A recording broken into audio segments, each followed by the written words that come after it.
Assalamualaikum warahmatullahi wabarakatuh.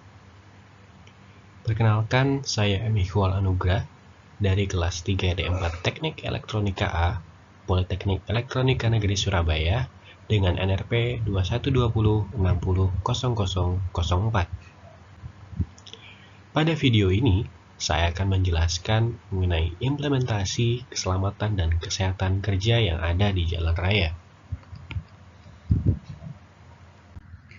Sebelum membahas lebih dalam, terlebih dahulu, marilah kita ketahui definisi dari K3 yang ada di jalan raya.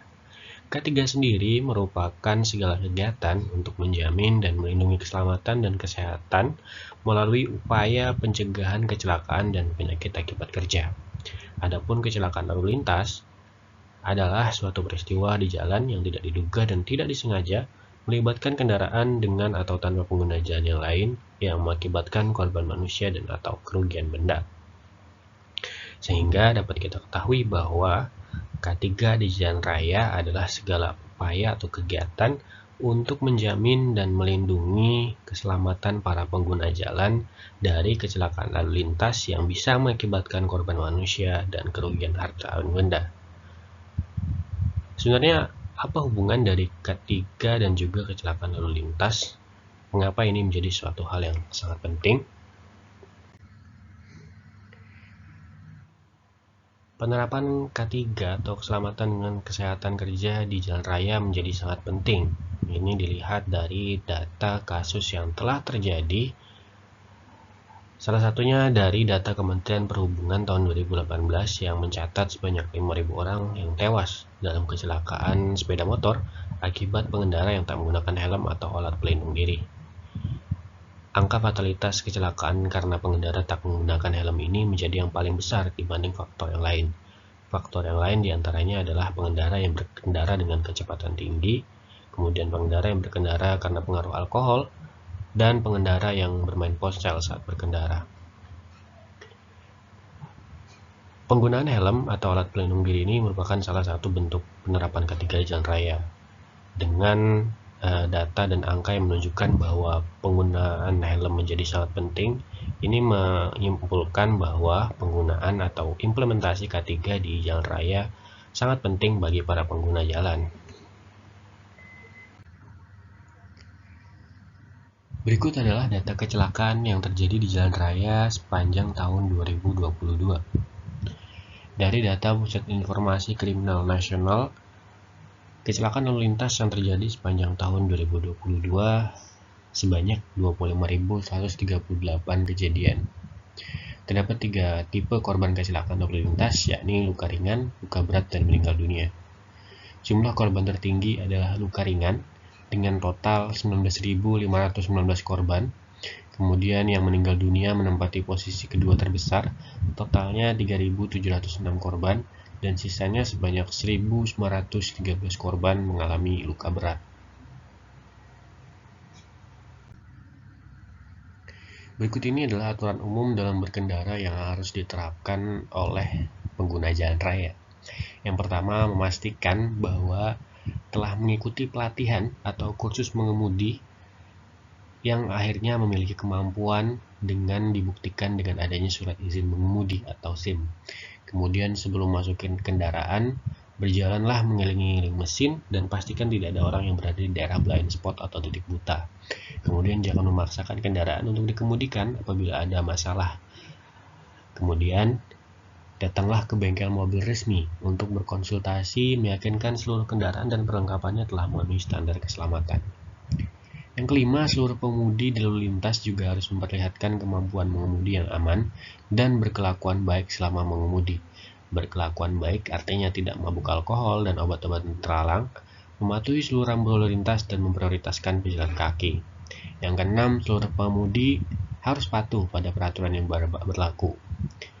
Yang ketujuh, sabuk keselamatan atau seatbelt harus digunakan ketika mengendarai kendaraan bermotor. Jika pengemudi dilarang menjalankan kendaraan sebelum semua penumpang dalam keadaan aman. Yang terakhir, laporkan segera setiap kecelakaan atau tindakan yang tidak aman selama mengendarai kendaraan.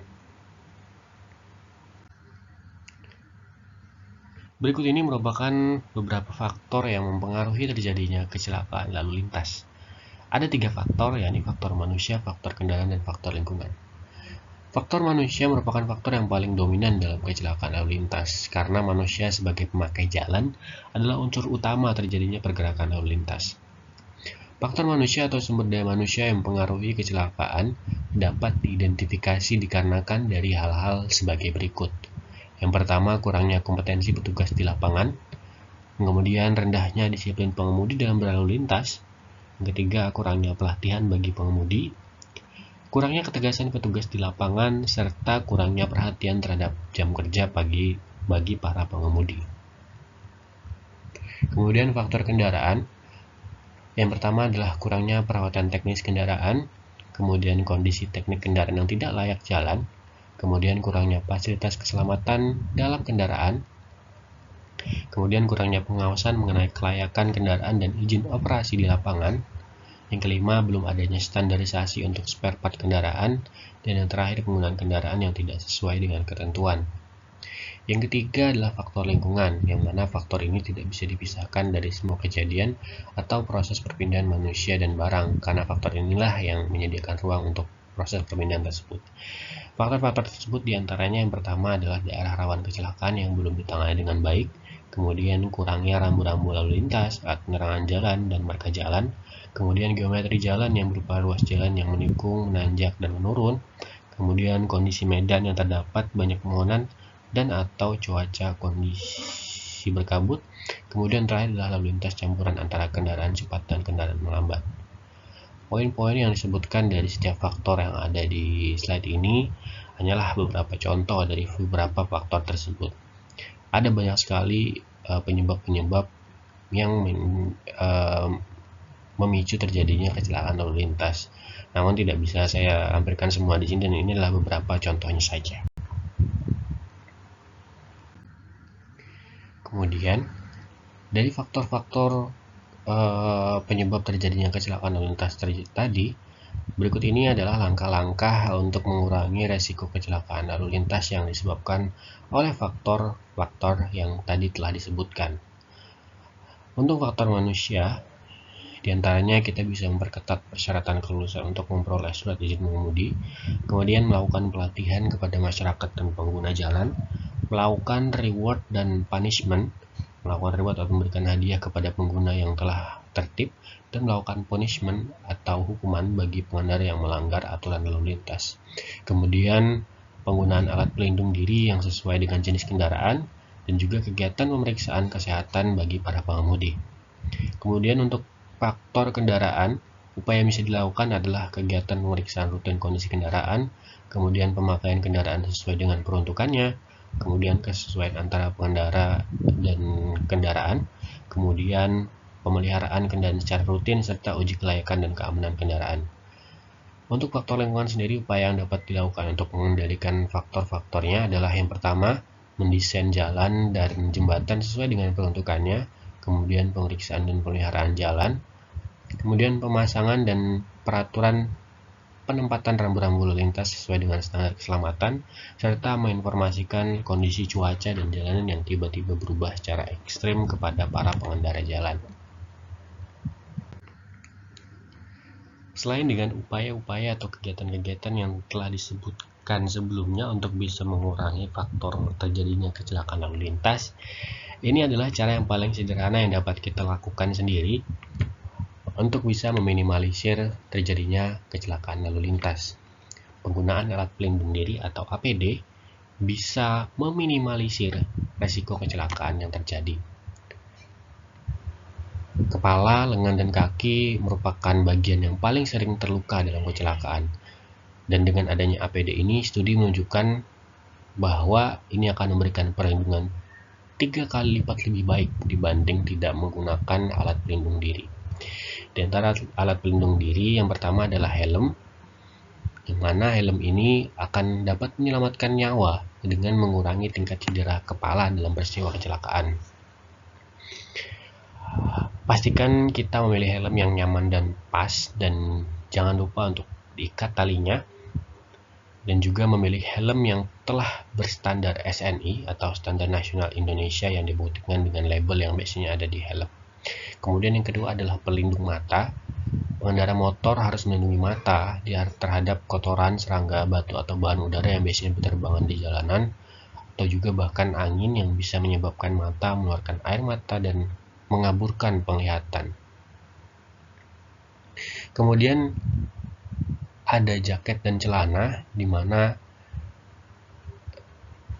pakaian yang digunakan saat mengendarai sepeda motor harus menyediakan beberapa ukuran perlindungan dari abrasi dalam hal tumpahan. Biasanya kita harus memilih bahan yang tahan lama seperti bahan sintetis atau kulit. Kemudian ada juga sepatu, di mana kita harus memilih sepatu yang nyaman dipakai untuk berkendara. Dan juga yang paling penting adalah bagian sendi engkelnya itu lunak agar kita memakainya nyaman. Sebaiknya kita juga menggunakan sepatu safety yang telah memenuhi standar ISO. Ini digunakan agar nantinya saat kita melakukan pengereman mendadak atau panic brake, kaki kita akan langsung menyalurkan tenaga ke tuas rem secara baik dan tidak tertahan di kerasnya sepatu. Kemudian ada juga sarung tangan, di mana selain sebagai pelindung tangan, glove ini juga berfungsi sebagai peredam resiko saat terjadi kecelakaan, di mana biasanya seringkali pada kecelakaan telapak tanganlah yang akan menyentuh aspal dan menahan tubuh kita pertama kali. Sebaiknya pilih sarung tangan yang berbahan kulit karena tidak meneruskan sifat panas ke telapak tangan pada saat pergesekan dengan permukaan jalan.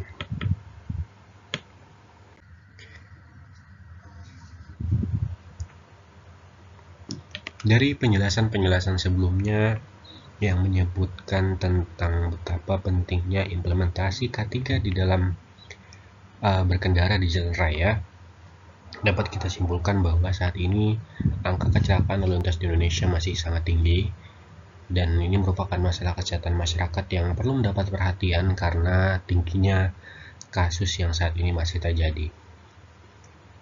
Kemudian ada beberapa faktor yang mengakibatkan terjadinya kecelakaan lalu lintas, diantaranya itu adalah faktor manusia, kendaraan, dan juga lingkungan.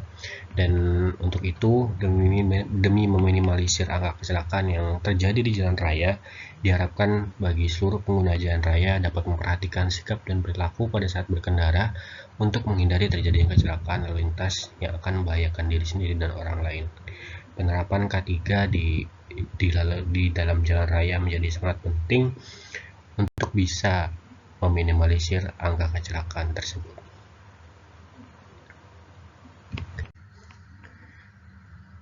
Demikianlah penjelasan mengenai implementasi K3 di jalan raya.